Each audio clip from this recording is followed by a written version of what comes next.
What is going on, guys? Another Untiltable Gaming video. This is 9 PM, a game by Fulmen. This is a short game found on itch.io. Apparently you have to choose your fighter.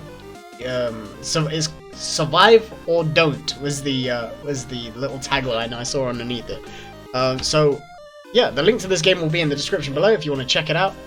If you like the video, make sure to go and slap the like button and also subscribe for more awesome Untiltable Gaming content. You can also find our Twitch and our Twitter below as well. Make sure you check them out. Alright, let's go. Right, what are we doing?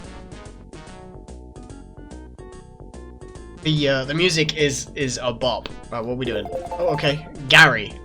There was descriptions on him and I didn't get to check it out because I just clicked him. It's 9 PM on a Friday and you are pissed.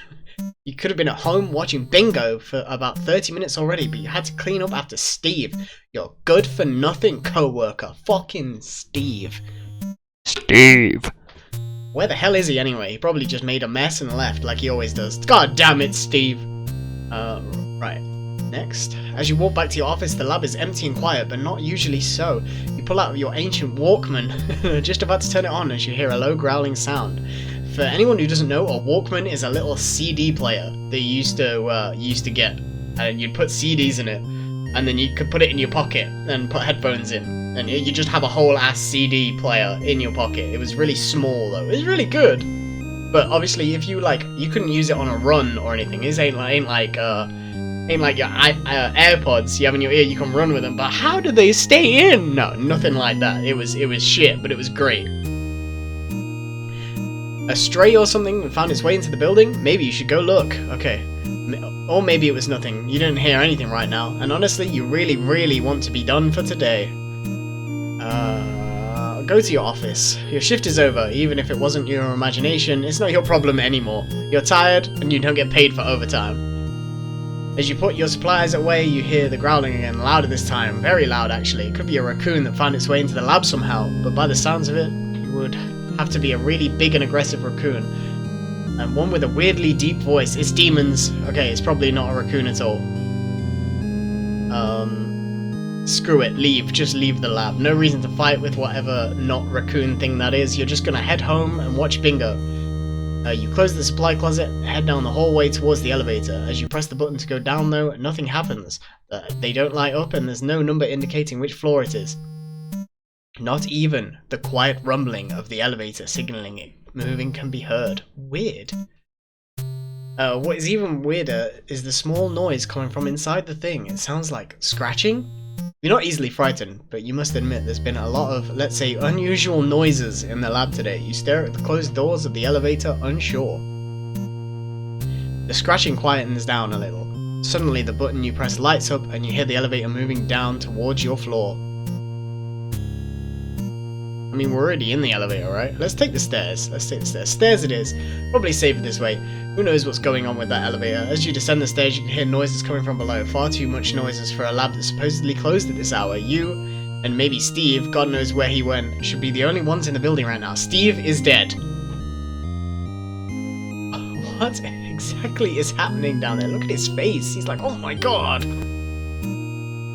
It's people. You realise as you get close to the bottom floor, lots of them. You can hear them dragging their feet across the linoleum floors and making strange grunting noises. Zomboys. Alright, that sure is unsettling. Was there something weird in the coffee today, or... But as you arrive downstairs, you are not so sure about your coffee theory anymore. The people down there seem way off, grunting and growling, running into each other, and drooling absent-mindedly. It's almost like they're zombies. Oh, it's almost like I called it. Ah, shit. This is really not how you thought your evening would go. Does this mean the world is ending? Can a man just watch bingo in peace? Sit down and think about your life. This calls for an evaluation of your life. You sit down and think about where you went wrong. Maybe this is karma for yelling at Steve yesterday, although you're still convinced that was justified. Fuck Steve. Steve is a dick. Maybe you shouldn't have accepted this job in the first place. Everyone knows that sci-fi stuff happens in labs like this one. Maybe you should have moved out of town as soon as you turned 18, just like you used to say to your parents. Maybe you should have married Barbara. Yeah, maybe you should have. Barbara was a bit of a pain in the ass, but maybe this could have changed your fate. Wonder what she's doing these days. While you're still thinking about Barbara, the low growling from upstairs gets louder and louder until you can't ignore it anymore. You look back and see a figure standing above you. I'm trying to think, you say, annoyed. They bite you. Rude. Oh, we unlocked a new badge. Gary ending 8 of 10. This game is amazing. I love it. Unpaid intern Katia is usually here for work experience, but has only served coffee so far. Nervous wreck, sometimes cries in the bathroom on breaks. Don't we all? Don't we all? Right. So, I think we're all trying to avoid zombies. That's what we're trying to do. We're just avoiding zombies and being a don. It's 9 p.m. on a Friday. You've just awakened from your accidental nap in the break room. How embarrassing. Why did no one wake you up? In fact, where is everyone? And wait a second, it's 9 p.m. already? They didn't leave you here, did they? Uh-oh. Oh my god. They totally did! And the door to the break room is locked. Try to kick it down. You're too weak to kick it down. Yeah. It's a great start. Also, wouldn't this be the destruction of private property? You don't have enough money to replace it if it gets broken beyond repair. And you still have a ton of student loans to pay. Nope, there's gotta be another way. Climb out the window, coming soon. I'm clicking it. You crouch down with your hairpin and start picking the lock. It can't be that hard, can it? On the TV it seems to be over pretty quickly. You're still moving the hairpin around and you hear something on the other side of the door. Has help arrived already? Hello? You call out cautiously? Oh, damn. God damn it, I accidentally pressed twice because it went really slow and I'm impatient. You squeak as Steve comes closer and closer, his hand outstretched and reaching for you, like in a horror movie. Stop it, you shout, but he doesn't seem to understand you. He's probably trying to...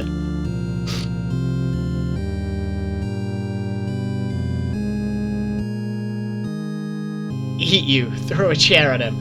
I'm too young to die, you scream as you grab the nearest chair. I don't want my parents to have to pay my stupid student loans. You throw a chair at Steve as hard as you can and storm out of the break room. Running, it turns out, isn't all that easy with high heels on, but you can't stop, not until you've outrun Steve. Maybe you should have closed the door to the break room. Maybe, 100%. Should have closed that damn door.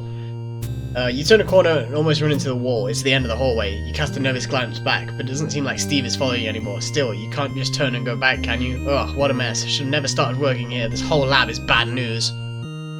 Alright, enough self-pitying. There are 2 doors you go through here to get out of here. You put your ear against each door and listen. One has pittering sounds coming behind it, the other one is just deadly quiet. Both seem kind of suspicious, honestly. The door with pittering sounds. It's risky, but as soon as you enter, you sigh a sigh of relief. The pittering was coming from a little fat raccoon munching on something it found on one of the lab tables. Don't eat that, you say. Who knows what it could do to you? The raccoon stares at you. Its eyes seem weirdly intelligent, like it understood perfectly what you just said. It squeaks and runs away, disappearing down the hallway.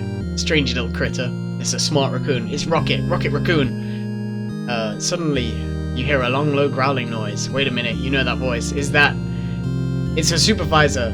It is her. Supervisor Jenna. Supervisor Jenna, who never thanks you for bringing her coffee. Supervisor Jenna, who made you mop up the floor on your first day instead of showing you around the lab. Supervisor Jenna, who made you cry and then told her co-workers at lunch within your earshot.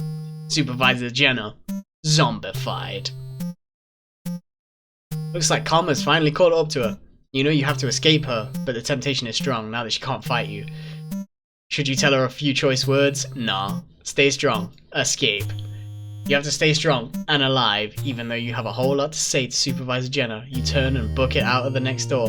You can hear her footsteps behind you as she starts chasing you. Are zombies supposed to be this fast? Bro, she is sprinting. Whatever. No time to think. You're around the corner and immediately notice the open door in the second floor bathrooms. Maybe you can hide in there. If you close the door, Supervisor Jenna will just run past you and you can safely search for another way out. You're proud of your idea. You quickly slip through the door and lock it behind you before Jenna could catch up to you. Phew, you're really lucky you noticed this door. Come to think of it, why was it even open in the first place? Hey, wait a second, isn't that Steve by the stalls? Jesus. How'd he get in here? You frantically try to open the door, but it jams and won't move an inch. Oh man, this sucks, you say to Steve. Sadly, he isn't very empathetic. Oh, fuck, Steve killed us. God damn it, Steve. God fucking damn it. Steve.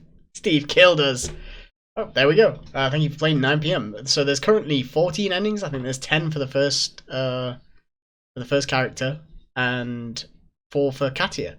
So I will leave a link to the description in it. This is actually on browser as well, so you don't have to download it, but you can if you want. If you want to check it out, let me know in the comments what endings you guys got, and also join the Discord, and then let me know in there what you got as well. I really appreciate it, and thanks for stopping by. Peace out.